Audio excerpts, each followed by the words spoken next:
journaliste yi. waaw consortium yi. waaw voilà ñoo ñoo njëkkoon génne. alors Thioune dañuy daal di àddu ci leneen muy ordonnance bi bàyyeekoo nag démb ca cour suprême jëmale ko rek ci mbir Barthélémy Diaz ak élection bi nga xam ne war na am ca maire de la ville nag lundi bi ordonnance boobu tamit cour suprême war si joxe li nga xam ne nag moo di gis-gisam même jour bu 9h jotee Thioune tey lan nga nu mën a jàngatalee ci li nga xam ne nag moo di bile ordonnance ak polémique bi nga xam ne am na si diggante démb ak tey par rapport ak élection bi ñuy xaar nag lundi incha allah fay ci maire de la ville de Dakar. waaw Sylla. politique nag dafa am politique. te ñi politique dañuy def politique. waaw parce que man certes. J'avais dit Barthélémy Diaz ndekete j'ai compris pourquoi. defu ko woon. moo tax deful. li mu def. le 20 ou le 21.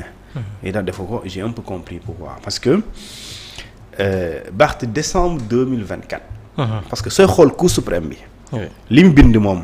mu ngi bind décision du 11 décembre la ci bind. en tout cas décembre 2024. bi préfet bi déclaré Barthélémy Diaz démissionnaire. c'était décembre 2024. le lendemain dara terewul Barthélémy Diaz. wala weer bu ci topp dara terewu ko weer bi ci toppaat. dara terewu ko ak avril ba démb. avant muy def lii dara terewu ko mu def lu ñu tuddee d'accord. pourvoi mu déposer. pour lu ñu tuddee fin de surseoir. wala de suspension de la décision. parce que loolu soo ko defee. dafa am loo xamante ni lu ñuy xam mooy. en matière administrative. le recours n'est pas suspensible wax nañ ko fi keroog. léegi su fekkente ne il n'est pas suspensible bu dee dañ la tere dara. ndogal boobu day dal yow dara boobu ñu tere la mënoo ko am. wala boo fa nekkoon da nga fay jógee. léegi ñu ne la léegi puisque mënoo bu ñu jëlee ndogal. loolu moom mooy am. ñu ne am na moyen boo xam ne boo ko indee de. mooy moyen bi nga xamante mooy référé suspension la tudd. le référé suspension ki koy àtte ñu ne le juge des référés. léegi boo ko bindee.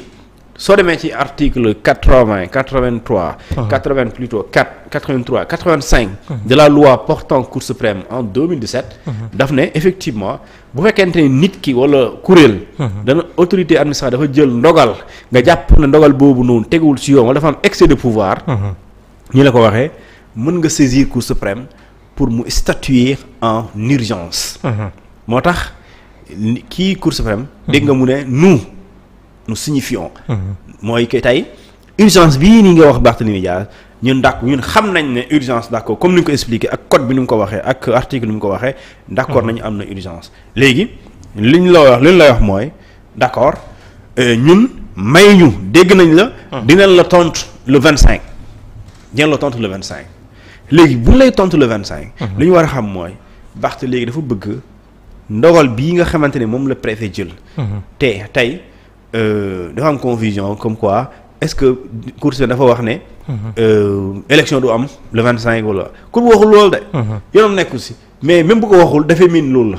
loolu lay teg c'est comme tey yow ñu ne la yow Sylla da ngay dem Touba waaye oto bii ngay jël bii kese moo mun dem léegi boo war a dem 8h oto bi ñu nangu ko léegi.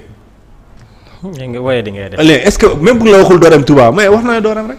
léegi oto bi bu ñu ko jëlee te yow amul benn oto bu lay yóbbu. te ñu ne la bii rek mooy dem. te oto baa ngi nii 8h day dem les 8h moins ñu ne la oto bi dematul. parce que ñu si bëri problème bi foofu la nekk par rapport ak élection bi war a am. ñu si bëri naan cour bi nee na élection du am. ñu si bëri naan élection cour bi. léegi lu tax ma wax la loolu moo jox la exemple bi mooy tey référé bi. la cour dafa war a décider le 18 septembre. dafa war a wax le 25 bii. dans 2 jours. ak le 18 septembre. la Cour suprême loi bi bu waxee dafa wax ne su fekkee da nga ne dañoo nekk ci urgence. am nga 48 heures pour statuer 48 heures. pour tontu.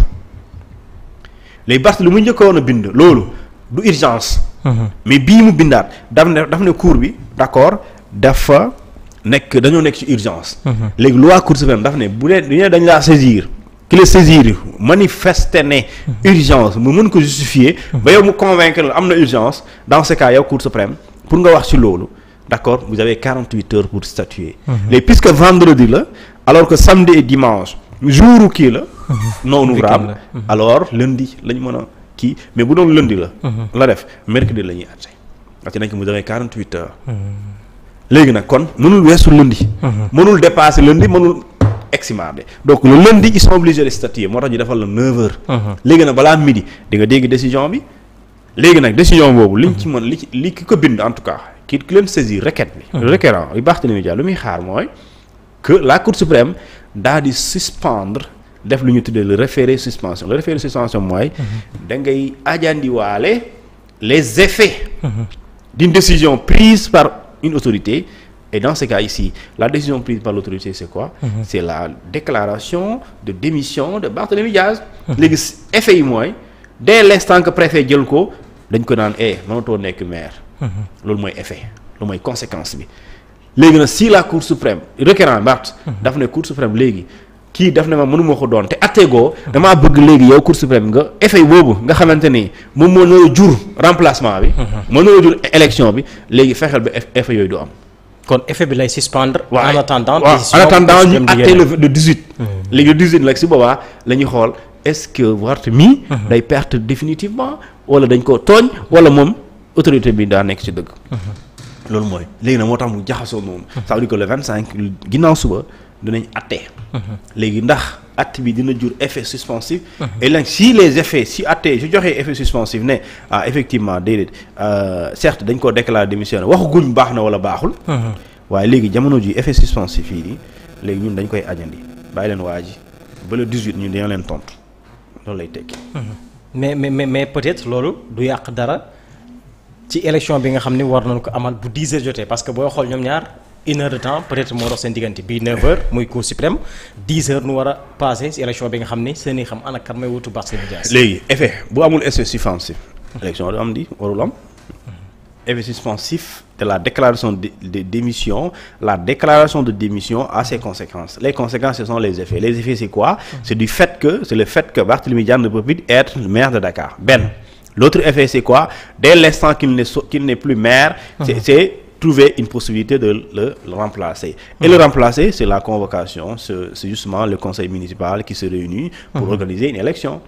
Ça loolu ay effet la léegi su boobaa le conseil municipal dafa war a xaar bu le 18. et le 18 maintenant si la cour dit Barthélémy Dias yow. ñaar lay wax ñaar yooyu la rek Barth préfet bi nee na. article 277 moo tax mënoo doon. mais parce que vous êtes déclaré démissionnaire. conformément au code électoral donc mënoo ko doon. benn léegi kon su boobaa c'est fini julli tubaab. day dem d'accord muñ comme ça conseil municipal bi organisé ko koy remplacer. léegi su fekkente ne cour suprême daf ne Barthélémy Dias yow nga baal ñu waaye maire bi lu mu wax dëgg la. dans ce cas. alors Thioune day ñàkk lu ñu tuddee. bu dee Barth moo am dëgg. alors su boobaa looy organiser. day delluwaat day jëlaat yëreem rek solaat ko dugaat bureau ñu joxaat ko caabiyam. bu dee changé serrure bi. continuer signer alors Thioune Ndiaga Sylla. waaw dafa am ñetti question yu mu posé ci mbir mi. il faut nga dimbali nu ci nag bi ci njëkk mooy sur le contexte de la convocation l'autorité administrative. Avait-elle le droit de convoquer la session pour le remplacement du maire démissionné ou révoqué alors même la Cour suprême saisie d'un recours pour excès de pouvoir avait déjà fixé l'audience au mois prochain maanaam est-ce que tey jii l'autorité administrative maanaam le préfet amoon na droit convoquer session pour nu mën a xam ana kan mooy wutu le maire démissionné ou révoqué Barthélémy Dias ci waxtu boo xam ni déposé nañu ab recours pour excès de pouvoir bi Barthélémy Dias dugaloon cour bu war a joxe li nga xam ne nag moo décision weer bi ñu daal di dëgmal mu ni deuxième question sur la saisine du juge des référés Barthélémy Dias et ses conseils devraient-ils attendre la convocation du conseil municipal pour saisir le juge des référés léegi sa biir wax junj nga ko peut-être affaire politique moo taxoon nu bàyyi ba nu convoqué li nga xam ni moo di section bi pour mën a saisir le juge des référés. Troisième sur la proposition d'aménagement il me paraît plus conforme à l'élégance républicaine et à l'esprit de la loi organique sur la Cour suprême de décaler la session municipale prévue pour le remplacement du maire dès lors que l'agence judiciaire de l'État a reçu notification de la date de l'audience de référé qui coïncide avec la réunion du conseil municipal de Dakar convoquée pour le 25 août 2025 en vue du remplacement du maire de la ville de Dakar. bon man du ma wax ci élégance bi man je préfère parler de l'esprit de la loi. Exactement. L'esprit de la loi sur la Cour suprême. mooy dañ parce que tey même ki ñu teree ki wax ne damaa bëgg a manifester par exemple préfet bi génnee décision ne du fi am mën nga dem jamono bi nga yoree li ñu tuddee note bi nga teree bi wax na ne mënoo fa def mën nga dem Cour suprême bu dee urgent la Cour suprême mën na la tontu si saa si d'accord. par exemple amoon na bu ñu doon def xaw ma Mbacké ñu tere ko après ñu dem Cour suprême mu war a tontu 15 heures te après pourtant ay 10 heures lañ ko yóbbu foofu noonu mais sauf que décision boobu su ma jumulee cour bi dafa woon ne préfet bi wax na dëgg. alors léegi loolu su amee léegi yow mënoo suñ teree te yow cour bi lu tax nga saisir ko da nga koy laaj ndax maa am dëgg wala dañ maa tooñ waaye diggante boobu ñu ne la loolu mooy esprit bi de. parce que loolu moo tax ñu koy saisir waaw diggante boobu ñu lay saisir est-ce que diggante boobu bu dee dañ ne kër gi yoroo fi ne da nga war a génn léegi nga ne léegi man mii war a génnee dem naa saisir cour mu xool ndax maa tooñ wala tooñu ma diggante boobu gars yi ñëw di génnee bagage yi di sànni loolu di ko génnee di génnee armoire bi di génnee lépp nga xam ne maa ko am alors si xel est-ce que kon puisque ki nga wax ne ki nga génnee moom nee na mu ngi saisir ki kawe ki pour xool dañ maa tooñ wala yaa am dëgg l'idéal voudrait wala l'esprit c'est d'attendre que kooku tontu nga soog a jël décision parce que dara warul la ne yow mi ko génne yow lay jox dëgg wala yow mi ñu génne yow yaa am dëgg donc yow tu es dans xam loolu xew léegi bu dee xam loolu xew lu war a am l'esprit mooy nga taxaw ba xam lu xew c'est un peu ça léegi nag li nga xamante ni moom mooy coïncidence yooyu sëñ bi am na nit ñi dañuy politique gars yi dañuy politique de loolu dafa am le préfet dafa am kilifa d'accord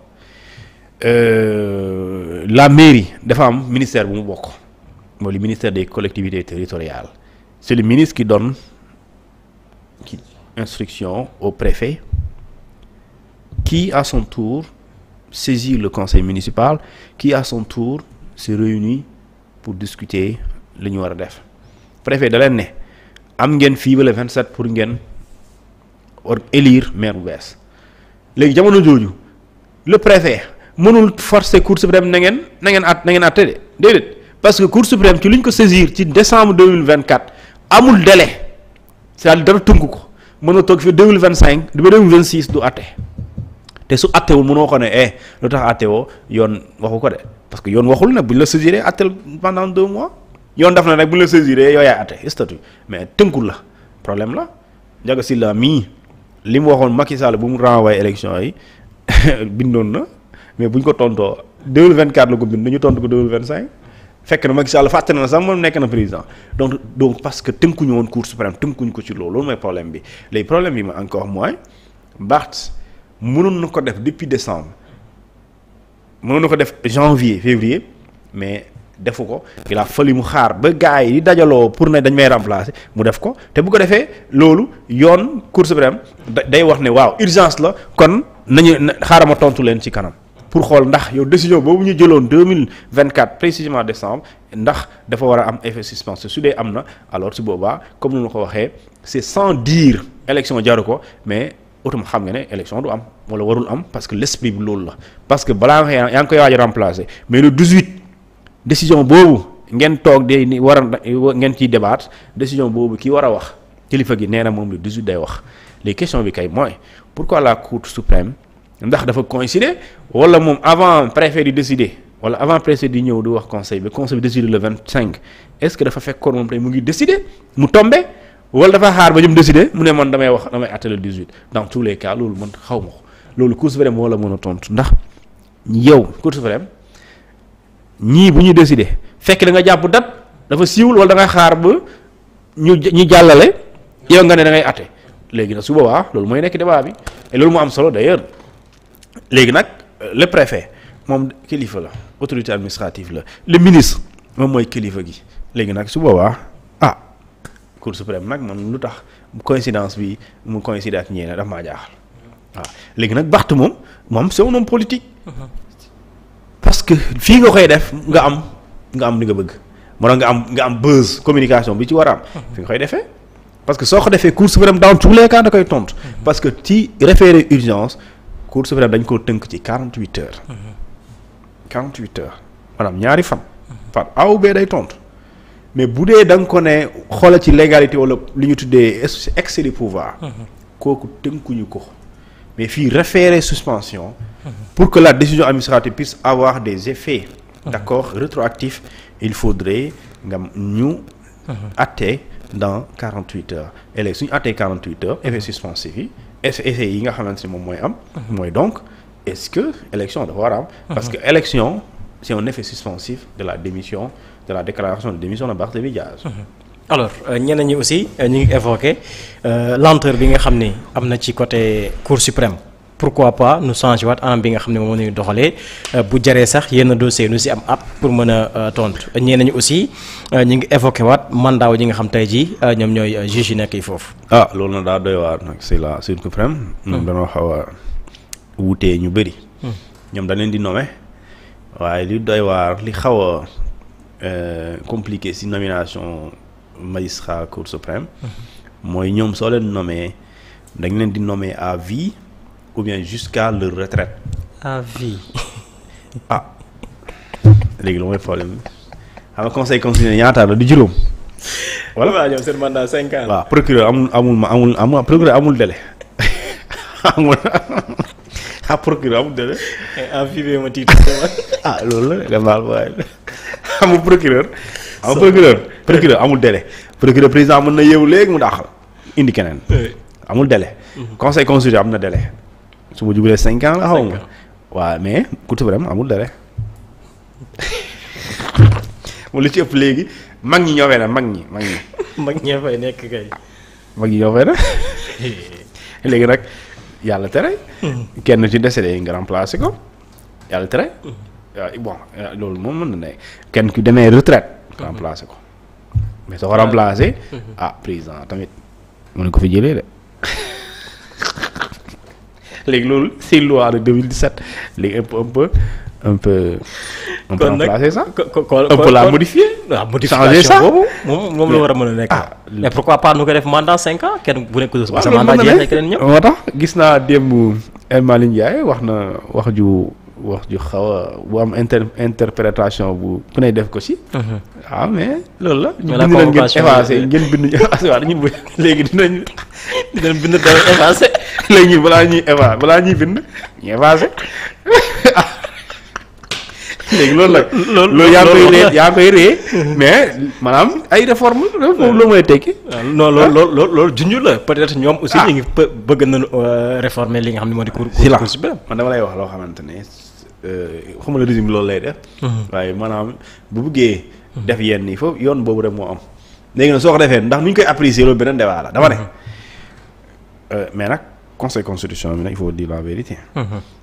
ci wàllum règlement intérieur bi. en droit, en bon droit, ce que le Conseil constitutionnel a dit, c'est ça le droit. Ci règlement intérieur bi. Ce que le Conseil constitutionnel a dit, en bon droit, c'est sans le droit. léegi nag su doon dafa ñëw effacer ko nee baaxul te alors que yow yaa am dëgg. kooku moom ñu mën nañ ci wax mais le Conseil constitutionnel dans ses considérants concernant le règlement intérieur. Effectivement le Conseil constitutionnel a dit le droit et ça la vérité d'ailleurs. léegi nag Cour suprême.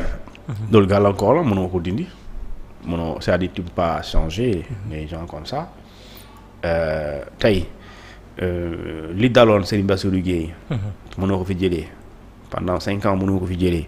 loolu lañu ça c'est blindé.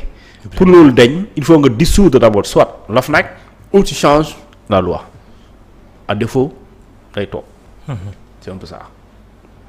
voilà c'est comme caabi bu néeg bu caabi bu tëju rek mu ne xamante ne lii automatique la nga fàtte code bi tant que xamuloo code bi néeg bi day continuer di tëju soo bëggee dugg ci biir da nga koy dajji yaay tànn wala nga taxaw ci buntu bi rek di naan bëgg naa dugg di jàmbat waaw yaay tànn léegi di woote soo demee ba xam ne mënul di caabi ji wala espère ñu dajj ko c'est aussi simple que ça. Vraiment Thioune jërëjëf merci beaucoup. Rendez-vous. altine incha allah waxu El Malick Ndiaye boobu dina am coow de dina créer polémique de. ma koy mën loolu moom xaw ma kenn nga dina créer. ngay effacé moom la gaa yi jël de gaa yi effacé nañu bañ dégg ci réew mi. yàlla baax na. donc si la ba ëllëg. ba di samedi ba lundi. incha allah jërëjëf. jërëjëf merci beaucoup Demba Thion jaajëfal la bu baax a baax mbégte la rek ànd ak yow ci biir jotaay di jaajëfal aussi ñu doon bàyyi xel ba doo rek léegi la régie sant leen gërëm leen jox leen dig daje ci kanam tuuti Mouhamed Ba daal dinay def ab entretien bu am solo ak commissaire Sadio ci kanam tuuti 20h lay doon en direct ci 313 digital jaajëfal leen di leen ñaanal guddi jàmm te di ko sàkku seen jërë ngeen jëf.